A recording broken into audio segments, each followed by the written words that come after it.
Hello everyone, welcome to your channel ABCD of UPSC, and today we will discuss science and technology for UPSC. Okay, and this video is mainly for prelims क्योंकि exam सामने है. So for prelims, and some of the aspirants or the students has requested me to make a video on this topic. Okay, so let first see the stats. See, this is a subject wise analysis of a prelims question from 11 to 23 और 24 में भी इतना कुछ change नहीं हुआ है. Okay, तो see this is a science and technology वाला क्वेश्चन जहाँ पे 11% क्वेश्चन आस्क्ड होते हैं. ठीक है ना, that means around 20 to 30 marks. हर साल थोड़ा थोड़ा डिफरेंट होता है. And for mains 2 to 4 question which is around 20 to 40 marks. Okay, let's see. Okay, now see this is the year wise data. See 2011 they have asked 19 question, and see from 19 to 20, or let's suppose 23, let's say 23 and 24, they have asked around 15 questions. Okay, अब ये differ करता है, कोई 14 बोलेगा, कोई 16 बोलेगा, कोई 17 बोलेगा, कि कुछ टॉपिक्स कंकरेंट होते हैं, कुछ टॉपिक्स कॉमन होते हैं for geography, for science tech, for environment वाला पोर्शन है ना. तो they are the common topic. So उसको बस आप समझ लो कि हाँ 12 से 15 क्वेश्चन हर साल आते हैं. तो it is almost around 20 to 30 marks है ना. अब हमें ऐसे पढ़ना है कि मान लो अगर 12 क्वेश्चन आ रहे हैं तो एटलीस्ट हमारा 12 क्वेश्चन आ रहे हैं तो एटलीस्ट 8 से 10 क्वेश्चन हमारे ठीक होने चाहिए. कुछ क्वेश्चन गलत होंगे नो डाउट, क्योंकि वो मतलब आप जितना भी मेहनत कर लो, जितनी तैयारी कर लो, कुछ क्वेश्चन गलत होते हैं, क्योंकि कुछ आरटेड क्वेश्चन आएंगे जो कि आउट ऑफ द कॉन्टेक्स्ट होंगे, वो गलत होंगे. मान लो हमें 15 क्वेश्चन आ रहे हैं, जैसे 2020 से 15 क्वेश्चन है, तो एटलीस्ट 10 से 12 हमको राइट करेक्ट करके आने. और 3 अगर गलत भी हो जाता है ना, 3 अगर गलत भी होते हैं तो नेट रिजल्ट तो पॉजिटिव ही आएगा. लेट्स इसको बाद में देखते हैं. Now how to complete. Okay, the first question is resources, कि हम लोग के रिसोर्सेज क्या होने चाहिए. These are some of the resources है ना. और स्पेसिफिकली आप ये पढ़ भी सकते हैं, क्योंकि देखिए क्लास 10th की साइंस की बुक है, यहाँ से कौन से क्वेश्चन बन जाएंगे, जो साइंस वाले क्वेश्चन, जो जनरल साइंस वाले क्वेश्चन, जैसे वो लेटेंट हीट वाला क्वेश्चन, वाटर वाला क्वेश्चन है ना. ऐसे जो भी क्वेश्चन आएंगे जो कि आपको जीके पढ़ना पड़ेगा, जिसके लिए उसके लिए आप साइंस की बुक पढ़ लीजिए, बहुत ज्यादा हेल्पफुल होगी. एंड क्लास 12th बायोलॉजी की बुक पढ़िए. Some of the chapters, only 2 chapters. See this chapter, let me zoom नहीं होता क्या. ओके, जूम हो रहा है, चलो. सो दिस बायोटेक्नोलॉजी वाला chapter, principle and processes and biotechnology and its application, ये वाला साइंस के लिए. और इसके और भी 3 चैप्टर है. ये 3 चैप्टर आपके इन्वायरमेंट में हेल्पफुल होगा, इन्वायरमेंट एंड इकोलॉजी वाले सब्जेक्ट में है ना. तो बुक आप एक बार खरीदे या पीडीएफ डाउनलोड कीजिए तो हेल्पफुल होगा. ठीक है, एंड उसके साथ हमें क्या करना है, ये दोनों बुक हमें पढ़नी है. इसमें से 2 चैप्टर ही पढ़ने हैं सिर्फ. ये वाली बुक हम पूरी पढ़ सकते हैं, कुछ चैप्टर छोड़ भी सकते हो आप, इंडेक्स देख लेना है ना.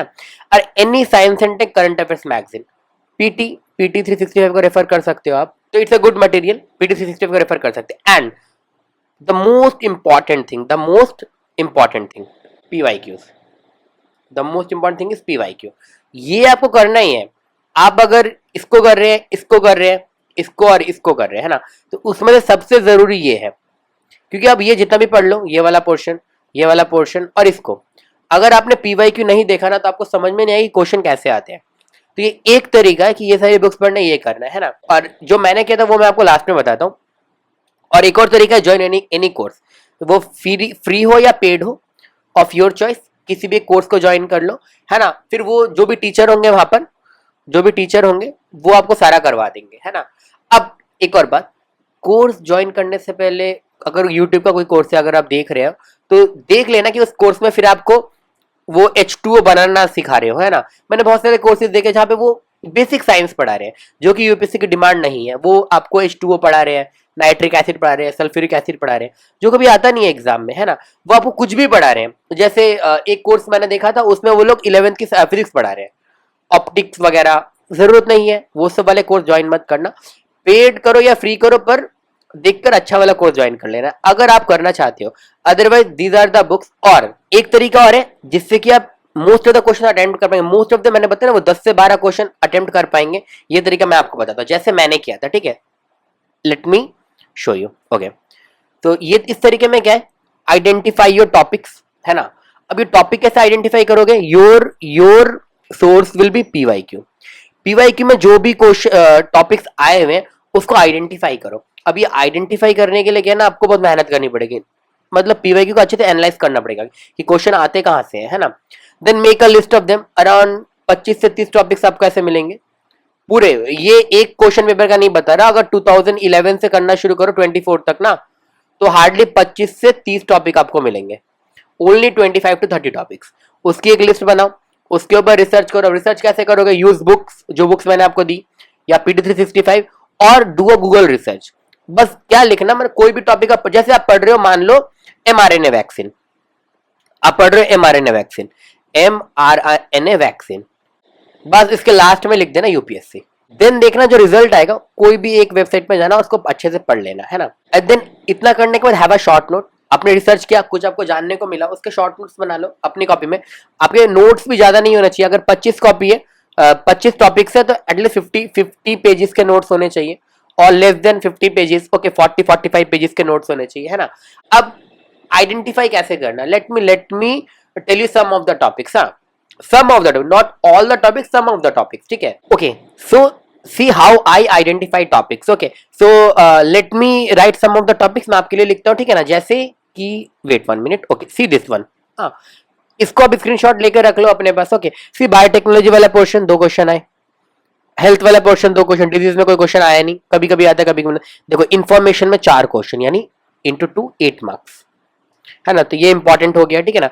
Nano science and nano technology, space and technology में 1 क्वेश्चन, मिसलेनियस में 2 क्वेश्चन, है ना। अब जैसे, अब मैंने कैसे आइडेंटिफाई किया, मैं आपको वो बताता हूँ, ठीक है ना। अब देखो, एक ओवरव्यू आपको समझ में आ गया पूरा का पूरा। अब देखो, जैसे अब आइडेंटिफाई कैसे करना है, मैंने बोला 25 से 30 टॉपिक होंगे। अब देखो, जैसे बायो में मैंने कैसे आइडेंटिफाई किया, बायो में, तो बायो में क्या क्या टॉपिक बन सकते हैं, मैं सम ऑफ द टॉपिक्स बता रहा हूँ, नॉट ऑल द टॉपिक्स। अब ऐसा मत सोचना कि यही टॉपिक्स आएंगे एग्जाम में, ये सम ऑफ द टॉपिक्स है जो मैं रिकॉल कर पा रहा हूँ। ओके, जैसे बायो में आपको मान लीजिए जेनेटिकली मॉडिफाइड ऑर्गेनिज्म हो गया, जेनेटिकली मॉडिफाइड क्रॉप्स हो गया, 2 टॉपिक बन गए, है ना।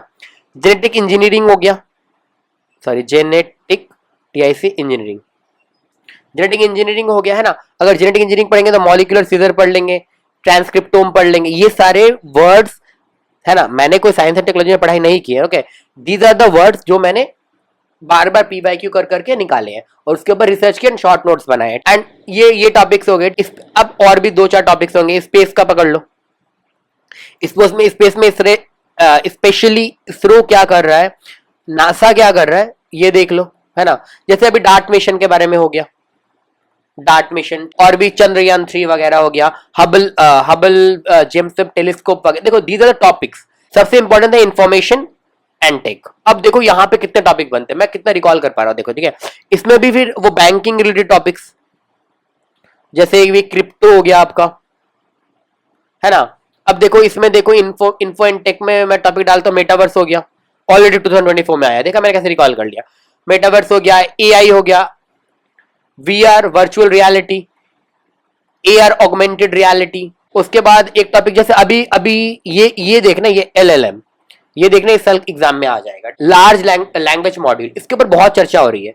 और ये PYQ का एक टॉपिक है जो ऑलरेडी PYQ में पूछा जा चुका है, तो उसके ऊपर हम ये पढ़ सकते हैं ना। ऑप्टिकल फाइबर पढ़ सकते हैं, दीज आर टॉपिक जो PYQ में आए हैं और उससे रिलेटेड है ना। अब जैसे अब हेल्थ का पढ़ते हैं, देखो हेल्थ का, अभी हेल्थ में बहुत सारे क्वेश्चन आ रखे हैं, ठीक है ना। जैसे हेल्थ में क्वेश्चन मैं रिकॉल नहीं कर पा रहा, but these are topics like AMR मतलब होता है एंटी माइक्रोबियल रेजिस्टेंस, है ना। अब ये AMR है, अब आपको पता चला AMR क्या है। अब क्या पढ़ना है, 2-3 एंटीबायोटिक्स के नाम पढ़ लेना, मेनली जो पोल्ट्री इंडस्ट्री जो है, चिकन वाली इंडस्ट्री जहां पे वो जो यूज होता है, उसके नाम पढ़ लिए। 2-4 बैक्टीरिया के नाम पढ़ लिए जो कि पावरफुल बन रहे हैं, है ना।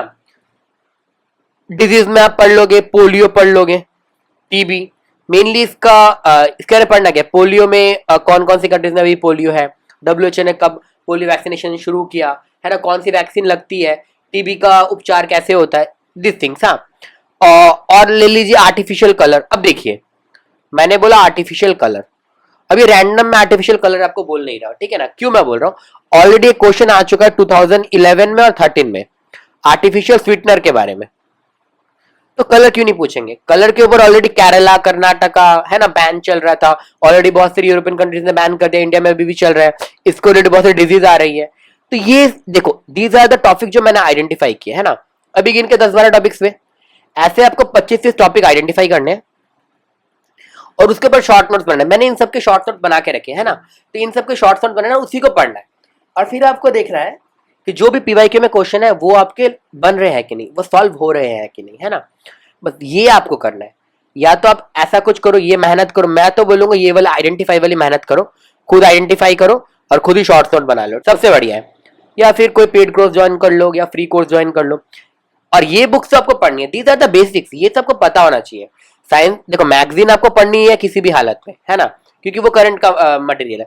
साइंस की ये बुक पढ़ लेंगे और ये बुक पढ़ लेंगे, ये आपका इन्वायरमेंट में भी काम पे आएगा, इसमें भी काम में आएगा, तो ये सब आपको करना है। ओके, अब इतना तो हो गया। अब लास्ट में, है ना, अगर किसी को किसी भी स्टूडेंट्स को प्रॉब्लम हो रही है ना कि मैं टॉपिक कैसे आइडेंटिफाई करूं, क्योंकि टाइम कम है, मैं इतना बता पा रहा हूं क्योंकि मैंने बहुत से क्वेश्चन पेपर सॉल्व किए, है ना, मैं 4 साल से प्रिपेयर कर रहा हूं, तो बहुत से क्वेश्चन पेपर सॉल्व किए, तो मुझे पता है कि ये टॉपिक्स आते हैं।